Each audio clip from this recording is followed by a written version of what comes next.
Hey everybody, it's Neil. If you use these types of plugs, like the little pin plugs, this one here is a kit for you. Check it out. Let's see what we got in here. It comes with a little card. Explains all the different connectors right in there. That's nice. So it's gonna connect, show it for you. But then it comes with a little, box with everything in there all set up, and it even comes with, looks like pins and stuff. Let's check it out. We're gonna put it, okay.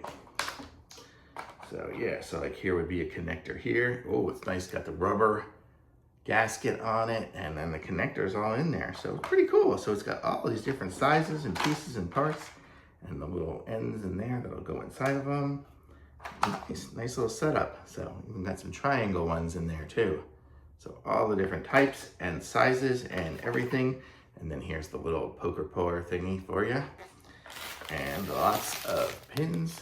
So even has some, I guess these are like dummy pins, these little white ones. Pretty cool little setup here. So I'll show you guys in here in a second. I'm gonna close it back up. So that's what it looks like there, really cool. So if you do need these pin connectors, if you're working on automobiles or whatever it is that needs them, this looks like a nice set to me. Thumbs up.